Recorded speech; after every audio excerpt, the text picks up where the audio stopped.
ఈరోజు కేంద్ర ప్రభుత్వం బడ్జెట్ను రిలీజ్ చేయడం జరిగింది. బడ్జెట్లో నిధులు కేటాయించడంలో ఆంధ్రప్రదేశ్ రాష్ట్రానికి మొదటి ప్రాధాన్యత ఇచ్చినందుకు, పోలవరం అమరావతి రాజధానికి 15,000 కోట్లు ఇచ్చినందుకు, అదేవిధంగా పోలవరాన్ని వేగంగా పూర్తి చేస్తున్నందుకు, రాష్ట్రాన్ని అన్ని విధాలుగా అభివృద్ధి చేసి ముందు పదంలో నడిపిస్తున్నందుకు కేంద్ర ప్రభుత్వానికి, అదేవిధంగా భారత ప్రధానమంత్రి అయిన నరేంద్ర మోడీ గారికి, ఫైనాన్స్ మినిస్టర్ అయినటువంటి నిర్మలా సీతారామన్ గారికి హృదయపూర్వకంగా 5 కోట్ల మంది ఆంధ్రుల తరఫున హృదయపూర్వక ధన్యవాదాలు తెలియజేస్తున్నాం. గతంలో ఎలక్షన్ ముందు తెలుగుదేశం పార్టీ అధ్యక్షులైనటువంటి శ్రీ నారా చంద్రబాబు నాయుడు గారు, అదేవిధంగా జనసేన పార్టీ అధ్యక్షులైనటువంటి పవన్ కళ్యాణ్ గారు మరి రాష్ట్రం ఆర్థికంగా సంక్షోభంలో కూరుకుపోయింది, దాన్ని పైకి తీసుకురావాలనుకున్నప్పుడు, రాష్ట్రాన్ని అభివృద్ధి పదంలో నడపాలనుకున్నప్పుడు తప్పకుండా కేంద్రంలో ఏ పార్టీ అధికారంలోకి వస్తే ఆ పార్టీతో మమేకమైతే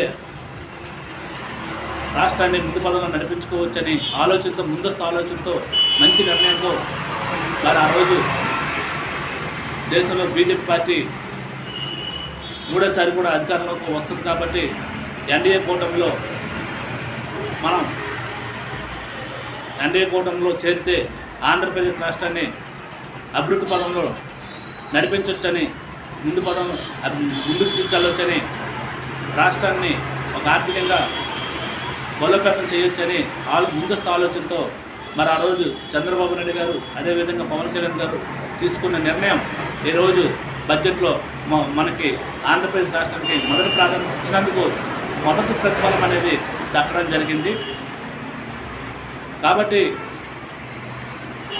మరి నారా చంద్రబాబు నాయుడు గారు, అదేవిధంగా పవన్ కళ్యాణ్ గారు ముందస్తు ఆలోచనతో మరి ఆ రోజు ఎన్డీఏ కూటమిలో చేరినందుకు, ఈరోజు మొదటి ఫలితం వచ్చినందుకు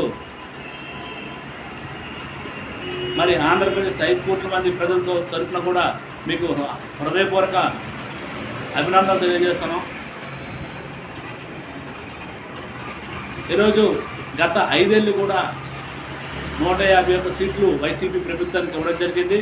అదేవిధంగా 22 ఎంపీలు ఇచ్చారు, కానీ రాష్ట్రానికి ఒక్క నిధి కూడా కేంద్రం నుంచి ఎటువంటి అభివృద్ధి పనులు కూడా జరగలేదు.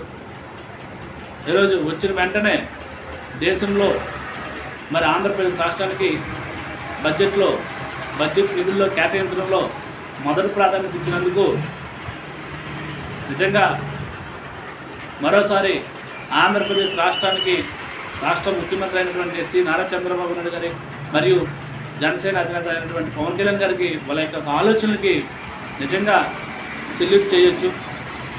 మంచి ఆలోచనతో, మంచి నిర్ణయాలతో ఎన్డీఏలోకి వెళ్ళడం నిజంగా చాలా అదృష్టం.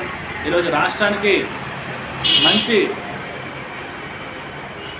అభివృద్ధి పదంలో నడపడానికి మొదటి ప్రతిఫలం అనేది దక్కడం జరిగింది. గత 5 ఏళ్ళు కూడా ఎన్నడూ కూడా ఇటువంటి బడ్జెట్లో నిధులు కేటాయించడం మనం గత 5 ఏళ్ళు కూడా ఎక్కడ కూడా మనం చూడలే. ఈరోజు అటువంటిది తీసుకురావడం జరిగింది. మరోసారి ఆంధ్రప్రదేశ్ రాష్ట్రానికి బడ్జెట్లో మొదటి ప్రాధాన్యత కల్పించినందుకు నరేంద్ర మోడీ గారికి, అదేవిధంగా నిర్మలా సీతారామన్ గారికి హృదయపూర్వక ఆంధ్రప్రదేశ్ 5 కోట్ల మంది ఆంధ్రుల తరఫున హృదయపూర్వక ధన్యవాదాలు తెలియజేస్తున్నాం.